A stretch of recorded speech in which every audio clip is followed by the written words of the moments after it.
நிகழ்ச்சியிலே பங்கு பெற உங்களை அன்போடு கூட அழைக்கிறோம். கர்த்தருடைய கிருபையினாலே கடந்த நாட்களில் நாம் 1 தெசலோனிக்கேயர் நிருபத்திலிருந்து நாம் தியானித்துக் கொண்டிருக்கிறோம். இந்த நாளிலே கூட நாம் கர்த்தருடைய வசனத்தை தியானிக்க கர்த்தருடைய பரிசுத்த ஆவியாகிய தேவன் நமக்கு கிருபை செய்வாராக. ஜெபிப்போம். அன்புள்ள பரமபிதாவே, கர்த்தராகிய இயேசு கிறிஸ்துவின் விலையேறப்பெற்ற நாமத்தில் உம்மை பணிகிறோம், உம்மை நாங்கள் ஸ்தோத்திரிக்கிறோம். விலையேறப்பெற்ற கர்த்தராகிய இயேசு கிறிஸ்துவின் நாமத்திலே நாளுக்காக நன்றி செலுத்துகிறோம். உம்முடைய கிருபையை சார்ந்திருக்கிறோம். மட்டுமாக உம்முடைய இரக்கங்கள் எங்களோடு இருப்பதற்காக ஸ்தோத்திரம். இப்பொழுது கூட தெசலோனிக்கேயர் நிருபத்திலிருந்து நாங்கள் தியானிக்க பரிசுத்த ஆவியாகிய தேவன் எங்களுக்கு கிருபை செய்வீராக. உம்முடைய வார்த்தையினுடைய வெளிச்சத்தை எங்களுக்கு தாரும். நாங்கள் இன்னும் அதிகமாக உங்களை பிறன்கொள்ளவும் பலப்படவும் நீர் எங்களுக்கு கிருபை செய்வீராக. எங்களை முற்றுமுழுதுமாய் உடைய கரங்களை ஒப்புக் கொடுக்கிறோம். அடியனை மறைத்து நீர்மை வெளிப்படுத்தும். கேட்கிற யாவருக்கும் கூட மிகுந்த ஆசீர்வாதத்தை தாரும். இயேசு கிறிஸ்துவின் விலையேறப்பெற்ற நாமத்தில் ஸ்தோத்திரத்தோடு ஜெபிக்கிறோம் பரலோக பிதாவே, ஆமென். கர்த்தருடைய கிருபையினாலே நாம் கடந்த நாட்களிலே தெசலோனிக்கேயர் நிருபத்திலிருந்து நாம் கவனித்துக் கொண்டிருக்கிறோம். அப்போஸ்தலனாகிய பவுல் தெசலோனிக்கேயர் பட்டணத்திலே கர்த்தருடைய கிருபையினாலே அவர் சுவிசேஷத்தை அறிவித்து அங்கே தேவனுடைய ஜனங்கள் அங்கே ரட்சிக்கப்பட்டு சபையாக கூடி வரக்கூடிய ஒரு பாக்கியத்தை ஆண்டவர் கொடுத்தார். அவர்கள் ஆவிக்குரியவனமாக வளரவும் பலப்படவும் பவுல் இந்த 1-2 தெசலோனிக்கேயர் நிருபங்களை அவர்களுக்காக எழுதுகிறார். இந்த தெசலோனிக்கேயர் சபை குறித்து நாம் ஏற்கனவே கவனித்தோம். அவர்கள் தெரிந்து கொள்ளப்பட்டவர்களாக இருந்தார்கள். அதே நேரத்திலே அவர்கள் தேவனுக்காக அன்புடன் கூட அங்கே பிரயாசப்படக்கூடிய கர்த்தருடைய பிள்ளைகளாக இருந்தார்கள். அவர்களுக்குள்ளே விசுவாசத்தினுடைய கிரியை காணப்பட்டது. ஆண்டவராகிய இயேசு கிறிஸ்துவின் வருகையை எதிர்நோக்கி நம்பிக்கையோடு பொறுமையோடு கூட அவர்கள் காணப்பட்டார்கள். அதே நேரத்திலே மற்ற சபைகளுக்கு அவர்கள் முன்மாதிரி உள்ள தேவஜனங்களாக காணப்பட்டார்கள். அவருடைய வாழ்க்கை, அவருடைய கிரியைகள், அவருடைய ஊழியங்கள் எல்லாம் மற்றவர்களுக்கு அங்கே முன்மாதிரியை கொண்டு வரக்கூடியதாக காணப்பட்டது. எல்லாவற்றுக்கும் மேலாக ஆண்டவராகிய இயேசு கிறிஸ்துவின் வருகையை எதிர்நோக்கி ஆவலோடு கூட அவர்கள் காணப்பட்டார்கள். ஜீவனுள்ள தேவனுக்கு ஊழியம் செய்யும்படியாக தங்களை ஒப்புக் கொடுத்தவர்களாக, அதன் நிமித்தமாய் வரக்கூடிய எல்லா விதமான பாடுகள் கஷ்டங்கள் எல்லாவற்றையும் ஏற்றுக்கொள்ளக்கூடிய ஒரு நிலைமையிலே தான் அவர்கள் காணப்பட்டார்கள்.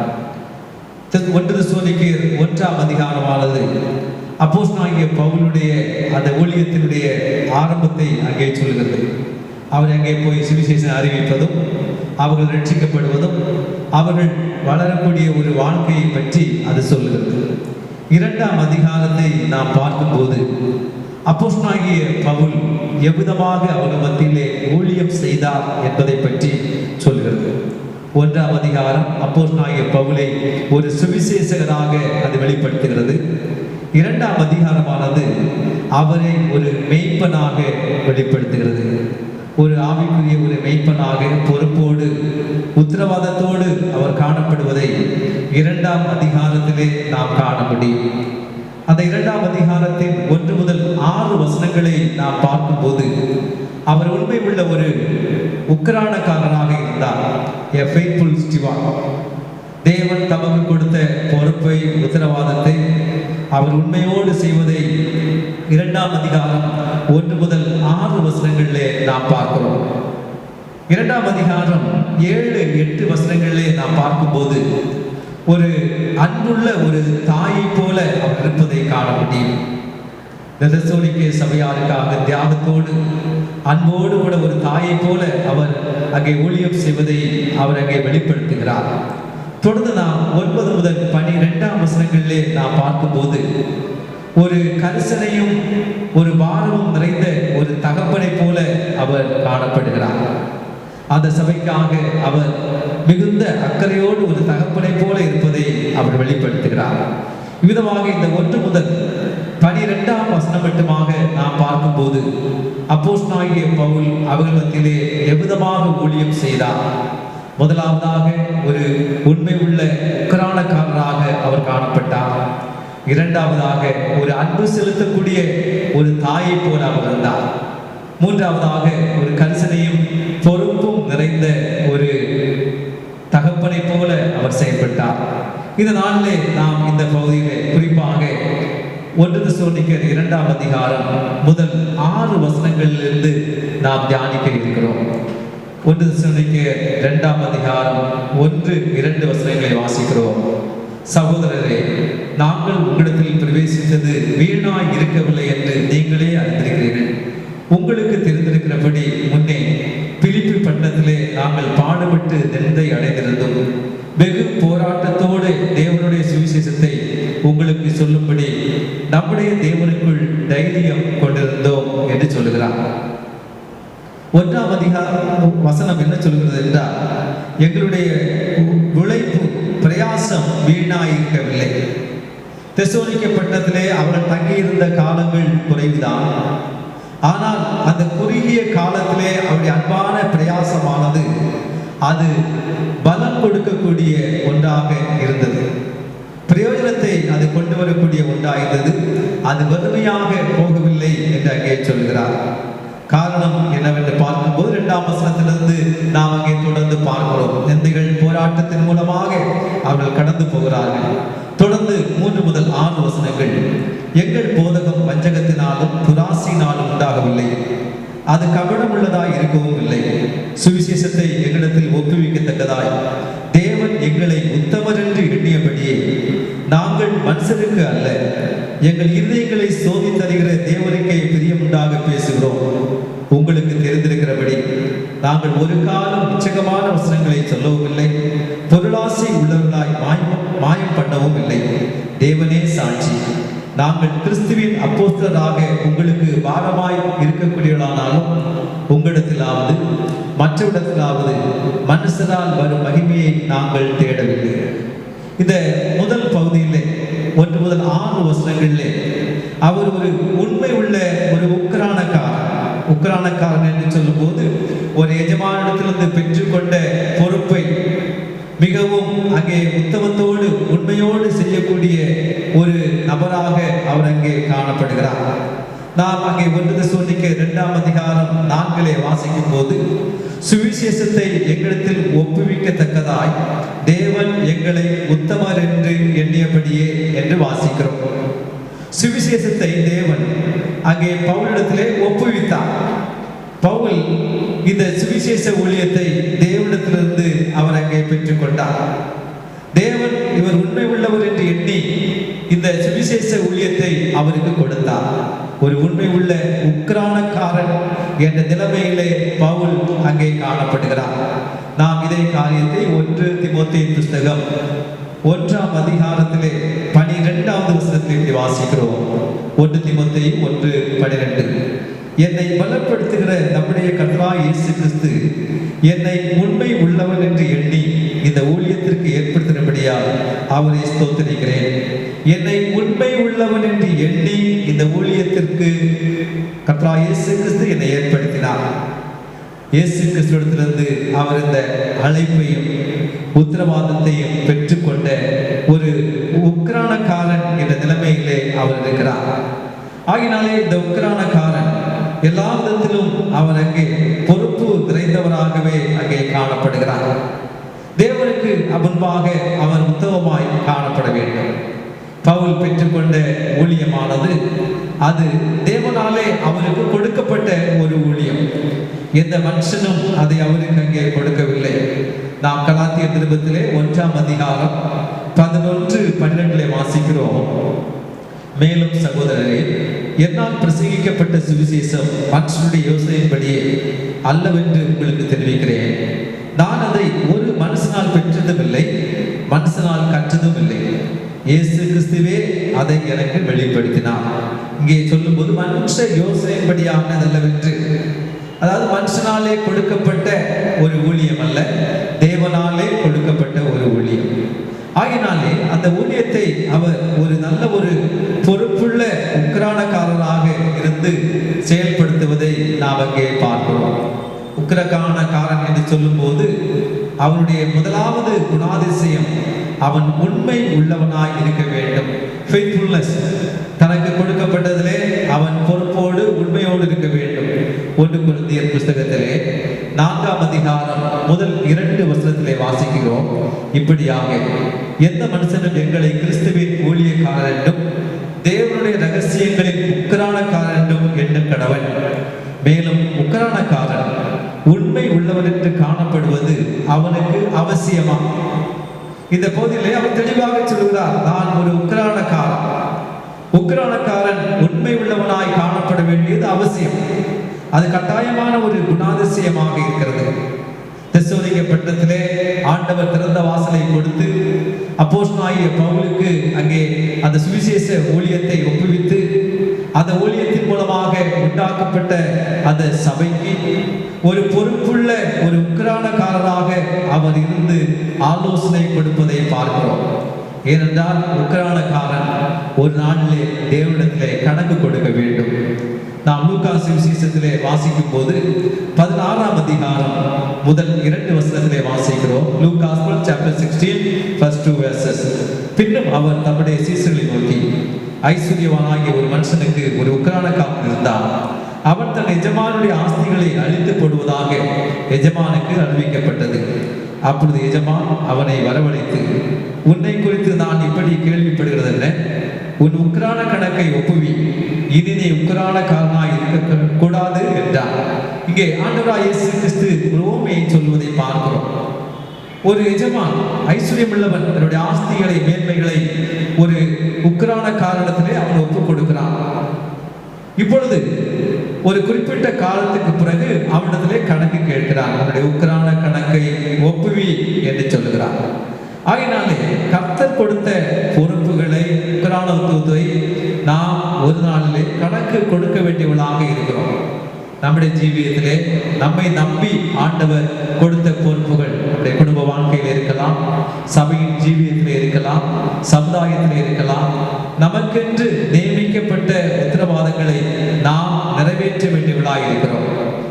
மனுஷர் ஒருவேளை அதை குறித்து கேட்காமல் இருக்கலாம், அறியாமல் இருக்கலாம். தேவன் எல்லாவற்றையும் அறிந்தவராக அவர் இருக்கிறார்.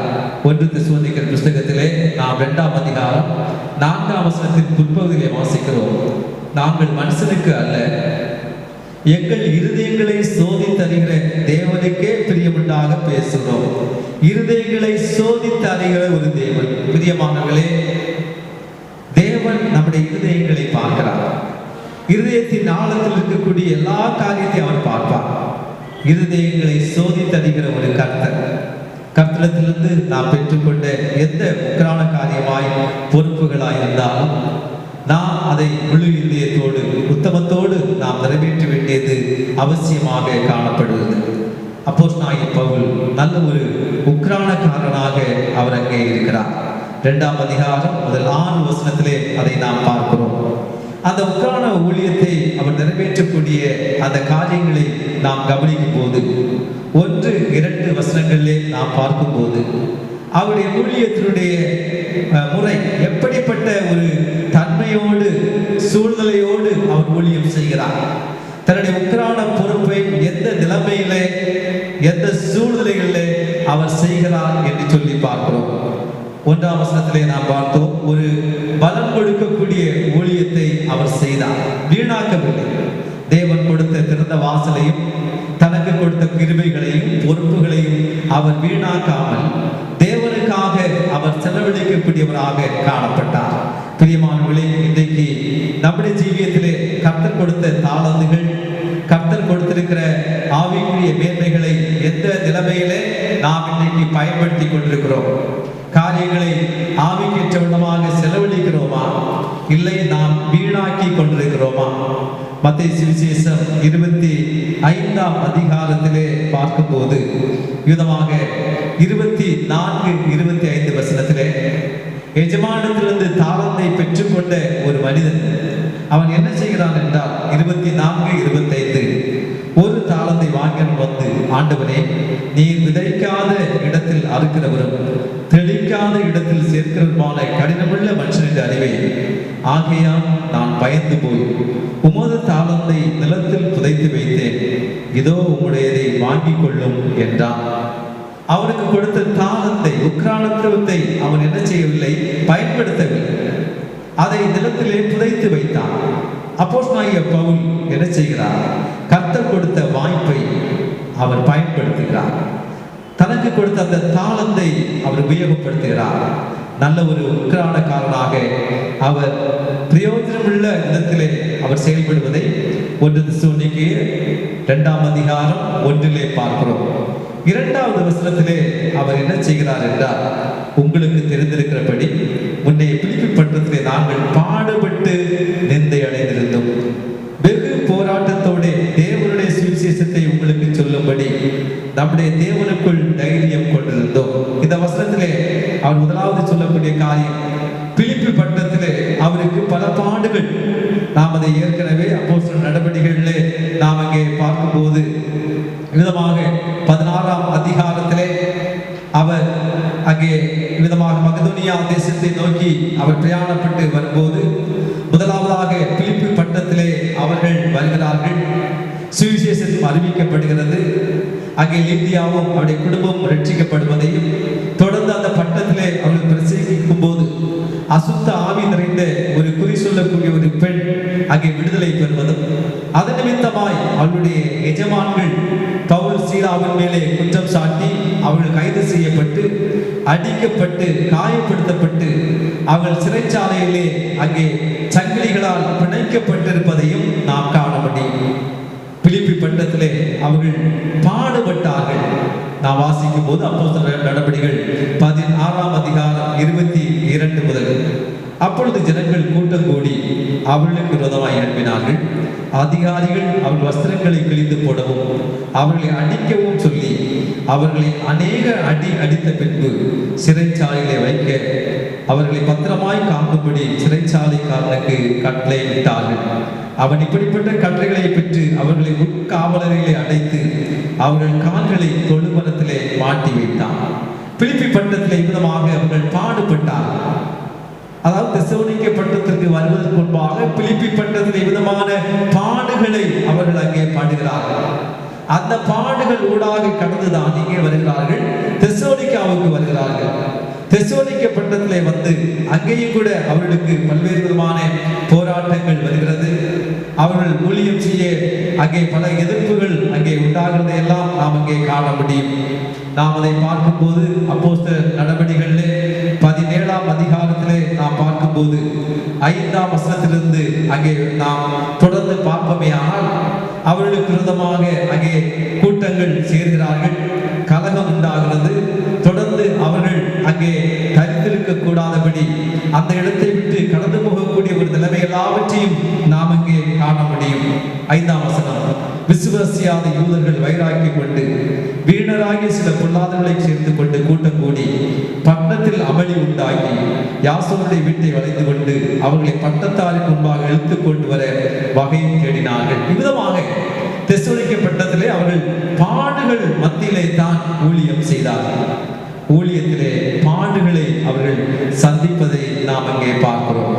நாம் அங்கே வாசிக்கும் போது 1 தெசலோனிக்கேயர் 1ஆம் அதிகாரத்திலே 2ஆம் அதிகாரம் 2ஆம் வசனத்தின் பகுதியிலே நாங்கள் பாடுபட்டு நிந்தை அடைந்தோம் என்று சொல்கிறார். அதே நேரத்திலே வெகு போராட்டத்தோட தேவனுடைய சுவிசேஷத்தை உங்களுக்கு சொன்னோம். பாடுகள், நிந்தைகள், வெகு போராட்டம் என்று சொல்லி பார்க்கிறோம். அந்த நிந்தைகள், அவமானப்படுத்துவது, அவருடைய வஸ்திரங்களை கிழிப்பதும் அவளை அடிப்பதும் அவளை கால்களை அங்கே மாட்டி சங்கினால் பிணைத்து சிறைச்சாலையை வைப்பதும் எல்லாம் அங்கே நிந்தைக்குரிய ஒரு காரியங்கள். ஒரு அடிமையை காட்டிலும் அவர்கள் கேவலமான விதத்திலே அங்கே நடத்தப்பட்டார்கள். இதுதான் அவர்கள் கடந்து வந்த பாதை. பிலிப்பி பட்டணத்திலே அப்படிப்பட்ட சூழ்நிலைகளை அவர்கள் சந்தித்தார்கள். அந்த நிலைமையிலே அவர்கள் வந்துதான் தெசலோனிக்காவுக்கு வருகிறார்கள். வந்து அங்கேயும் கூட சுவிசேஷத்தை அறிவிக்கும் போது கூட அங்கேயும் கூட போராட்டங்கள் இருப்பதை நாம் அங்கே பார்க்கிறோம். நல்ல ஒரு உக்கிரானக்காரனாய் பவுல் இருந்ததினாலே போராட்டத்தின் மத்தியிலே அவர் உறுதியாக, அவர் தைரியத்தோடு அங்கே நின்று தேவனுடைய வேலையை செய்தார். 2ஆம் அதிகாரத்திலே 2ஆம் வசனத்தின் பிற்பகுதியை வாசிக்கிறோம். தேவனுடைய சுவிசேஷத்தை உங்களுக்கு சொல்லும்படி நம்முடைய தேவனுக்குள் தைரியம் கொண்டிருந்தோம். விதமாக ஒரு தைரியம், அதாவது பின்வாங்காத நிலைமையிலே தேவன் கொடுத்த உத்தரவாதத்தை பொறுப்போடு அவர் செய்யும்படியாக காணப்பட்டார். வெகு போராட்டத்தின் மத்தியிலே அவர் பின்வாங்கவில்லை.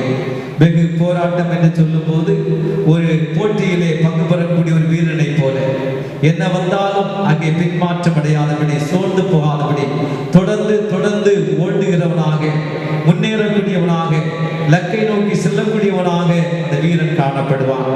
அது போலத்தான் பவுலை சார்ந்த அந்த ஊழியர்களும் அன்றைக்கு காணப்பட்டார். இவ்விதமான பாடுகள் உபத்திரவத்தின் ஊடாக சென்றுதான் அந்த பிலிப்பி பட்டணத்திலே அவர்கள் சபை உருவாக அங்கே செயல்பட்டார்கள். பாடுகள், நிந்தைகளை ஏற்றுக்கொள்ளக்கூடிய ஒரு நல்ல உக்கிரானக்காரனாக அவர் அங்கே காணப்பட்டார். பிரியமானவர்களே, நமக்கும் கூட தேவன் உக்கிரான பொறுப்புகளை கொடுத்திருக்கும் போது பலவிதமான பாடுகள், உபத்திரவங்கள் நம்முடைய வாழ்க்கையிலே வரலாம். நாம் சோர்ந்து போகக்கூடிய அநேக சூழ்நிலைகளை நாம் சந்திக்கலாம். கர்த்தர் எனக்கு கொடுத்த உத்தரவாதங்கள், அது தேவனுடைய வீட்டிலே இருக்கலாம், என்னுடைய குடும்பத்திலே இருக்கலாம், என்னுடைய தனிப்பட்ட வாழ்க்கையிலே இருக்கலாம், அது என்னுடைய ஜெப ஜீவியமாக இருக்கலாம், அல்லது கர்த்தருக்காக நான் செய்யக்கூடிய பிரயாசமாக இருக்கலாம், கர்த்தர் கொடுத்த உத்தரவாதத்திலே நாம் நிலைத்திருக்கிறதா இருக்கலாம். எதுவாக இருந்தாலும் நம்முடைய சூழ்நிலைகள் மத்தியிலே நல்ல உக்கிரானக்காரராக நாம் இருந்து தேவன் கொடுக்கக்கூடிய அந்த பலத்தோடு, தைரியத்தோடு நாம் தொடர்ந்து முன்னேற வேண்டும் என்பதை இந்த பகுதியிலே நாம் அங்கே பார்க்கிறோம். 2 தீமோத்தேயு புத்தகம் 4ஆம் அதிகாரம் 7வது வசனத்திலே அவர் விதமாக சொல்லுகிறார். 2 தீமோத்தேயு புத்தகத்திலே 4ஆம் அதிகாரம் 7வது வசனத்திலே அவர் சொல்லும்போது, தேவன் தனக்கு கொடுத்ததை நிறைவேற்றி முடிக்கிறவராயிருந்தார்.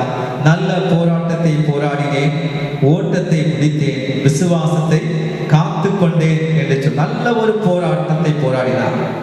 அந்த தெசலோனிக்கே பட்டணத்திலே செய்யப்பட்ட ஊழியம் போராட்டத்தின் மத்தியிலே செய்யப்பட்ட ஊழியம். அங்கே அவர் சொன்ன காரியம் என்ன?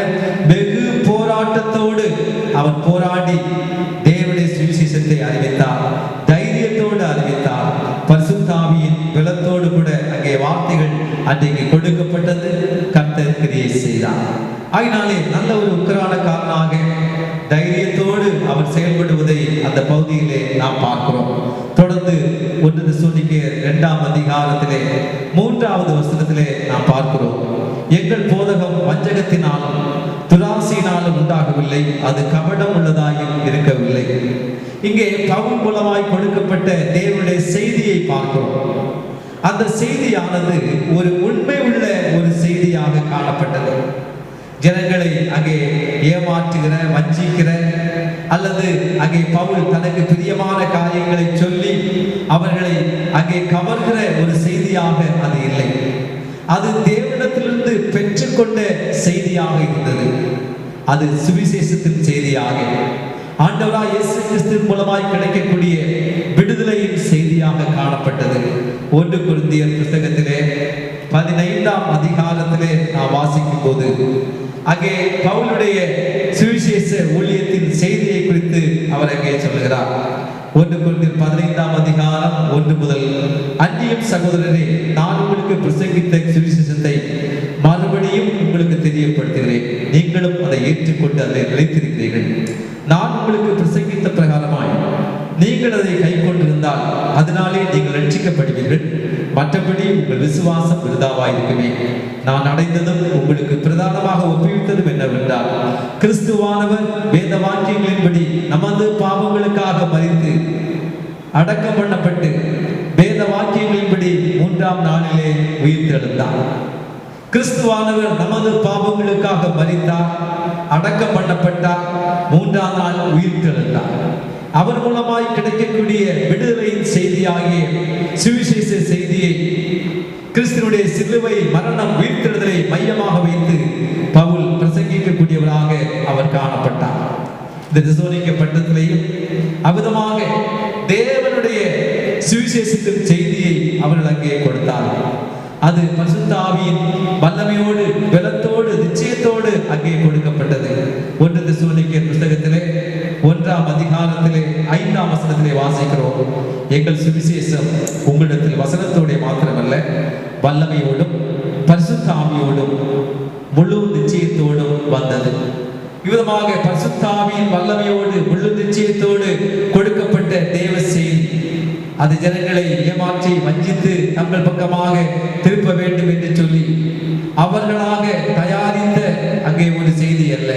தேவன் கொடுத்த செய்தியை அவர்கள் அங்கே அங்கே கொடுக்கக்கூடியவர்களாக இருந்தார்.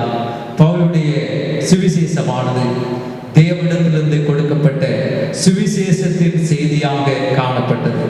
தேவனிடத்திலிருந்து அதை அவர் பெற்றுக்கொண்டவராக சுவிசேஷத்தை வெளிப்படுத்தக்கூடியவராக இருந்தார். தொடர்ந்து நாம் அங்கே மூன்றாவதாக பார்க்கும்போது அவருடைய ஊழியத்தினுடைய நோக்கம் என்ன நோக்கத்தோடு அவர் ஊழியத்தை செய்தார். மூன்றாம் வசனத்திலே அவர் சொல்லும்போது அது துராசையினால் உண்டாகவில்லை.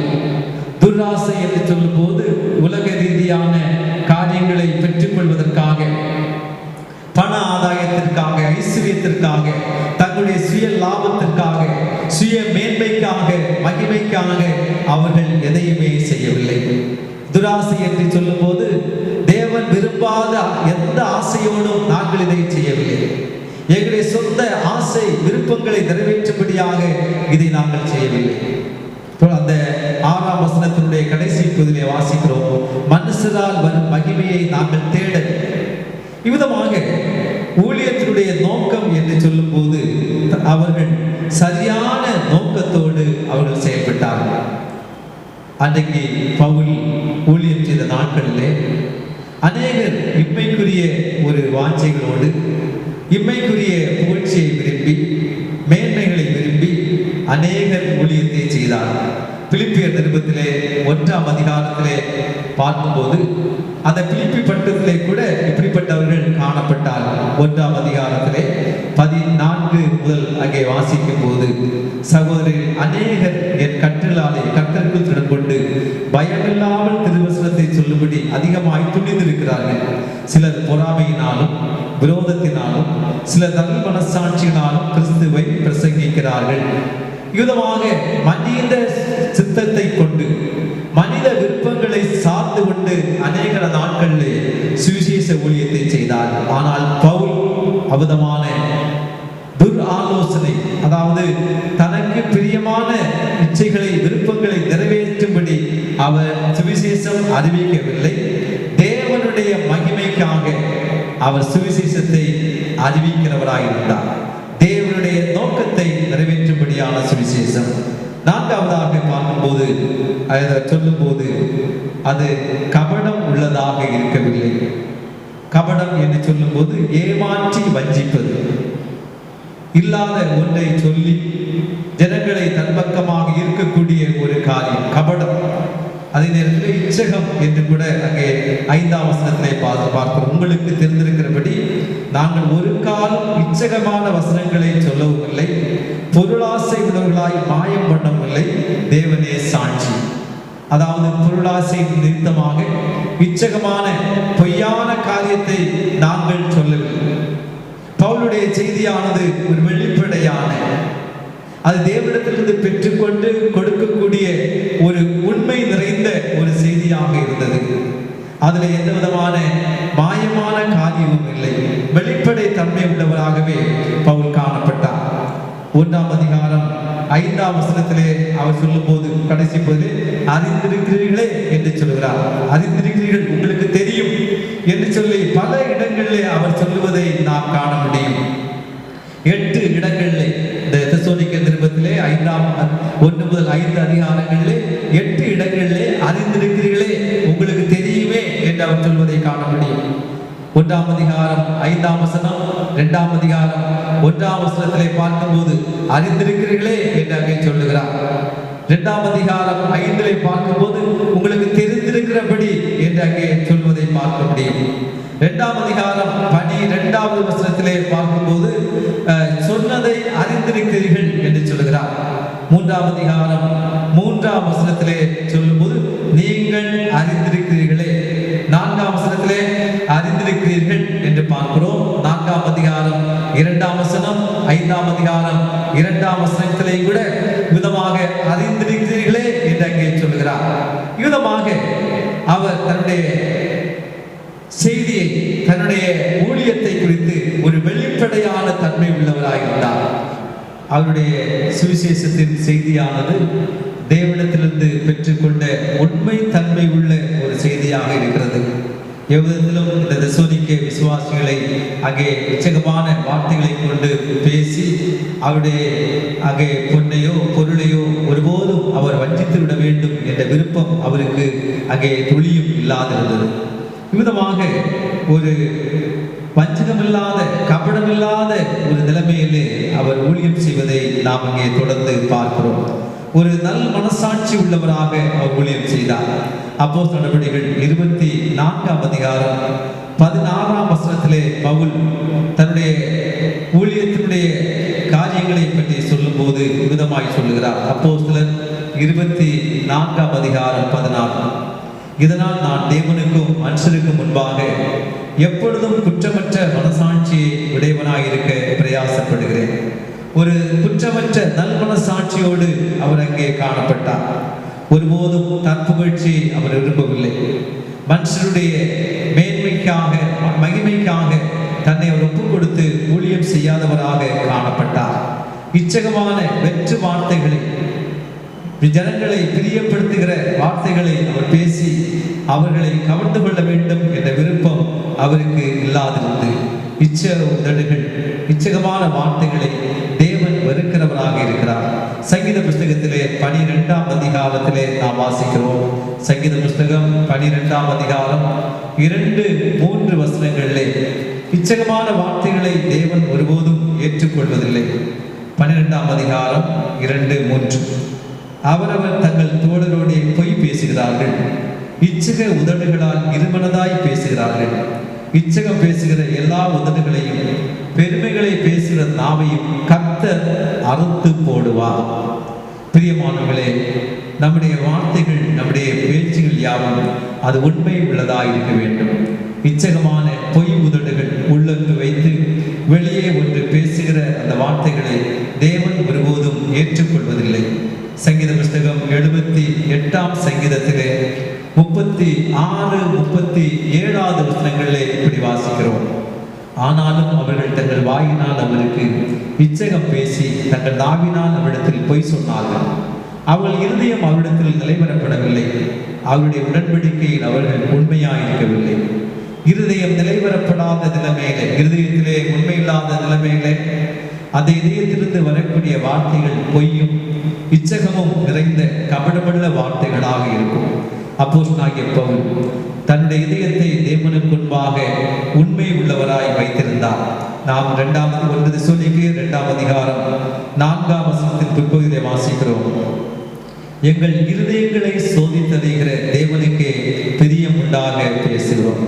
இருதயங்களை சோதித்தறிகிற தேவன், இதயத்திலே தேவனுக்குரிய அந்த பயத்தோடு உண்மையோடு அவர் இங்கே காணப்படுகிறார். அவருடைய ஊழியங்கள் அமிதமாய் காணப்படுகிறது. மார்க்கு சுவிசேஷம் 7ஆம் அதிகாரம் 6வது வசனத்திலே விதமாக வாசிக்கிறோம். 7-6ஆம் வசனம்.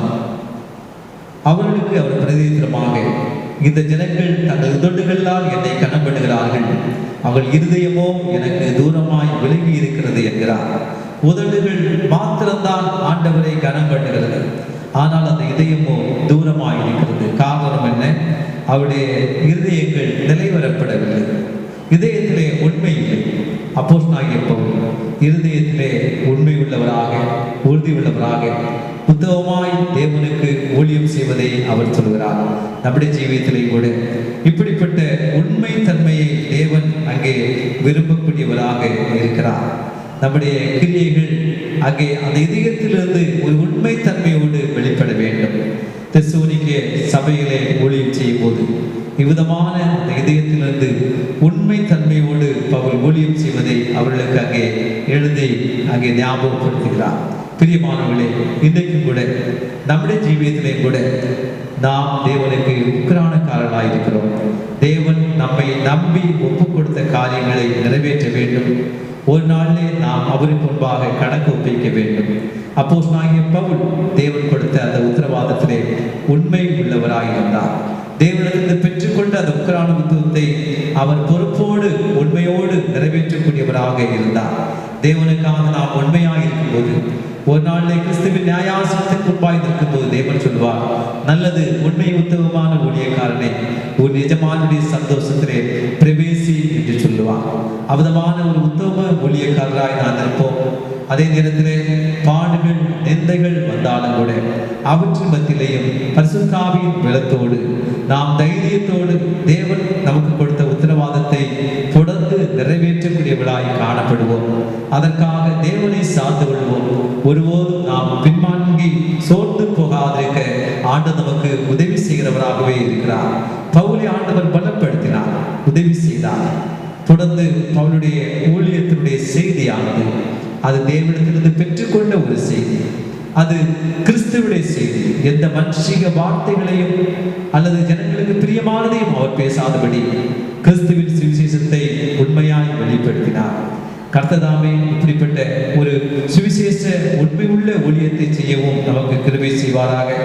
அந்த ஊழியத்துடைய நோக்கம் மனுஷனை கவர வேண்டும், தனக்கு மகிமையை பெற்றுக்கொள்ள வேண்டும் என்ற விருப்பம் அவருக்கு இல்லை. கர்த்தருக்காக நாம் பிரயாசப்படுவதும் கர்த்தர் கொடுத்த உத்தரவாதத்தை செய்யும் போதும் மனுஷனுடைய புகழ்ச்சியையும் மகிமையையும் நாம் தேடாதபடி நாம் தேவனுக்கு முன்பாக உத்தமமாய் தேவனுக்காக நாம் செயல்பட ஆண்டவர் நமக்கு உதவி செய்வாராக. நாம் வெளிப்படை தன்மை உள்ளவர்களாக நம்முடைய இதயங்கள் தேவனுக்கு முன்பாக அங்கே பரிசுத்தமாக்கப்பட்டதாக உண்மை உள்ளதாய் காணப்பட்டு கர்த்தருக்காக பிரயாசப்பட கர்த்தர் உதவி செய்வாராக. விதமாக அப்போஸ்தலனாகிய பவுலுடைய அந்த ஊழியம் 1 தெசலோனிக்கேயர் 2ஆம் அதிகாரம் முதல் 6 வசனங்களிலே நாம் பார்க்கிறவனமாக அவர் ஒரு நல்ல ஒரு உக்கிரானக்காரராக அவர் செயல்பட்டார். தொடர்ந்து நாட்களிலே அவர் ஒரு நல்ல ஒரு தாயை போலவும் நல்ல ஒரு தகப்பனை போலவும் அவர் செயல்படுவதையும் தொடர்ந்து அவருடைய ஊழியத்தினுடைய காரியங்களை குறித்து கவனிக்கவும் கர்த்ததாமே நமக்கு கிருபை செய்வாராக. ஜெபம் பண்ணுவோம். அன்பின் பரமபிதாவே ஸ்தோத்திரிக்கிறோம். அப்போஸ்தலனாகிய பவுலின் ஊழியத்தை நாங்கள் தியானித்துக் கொண்ட கிருபைக்காய் ஸ்தோத்திரம். நல்ல ஒரு உக்கிரானக்காரராக கர்த்தர் கொடுத்த ஊழியத்தை பாடுகள் நிந்தைகள் வந்தாலும் கூட அவர் உறுதியாக நின்று தைரியத்தோடு நிறைவேற்றி முடித்ததை நாங்கள் பார்க்கிறோம்.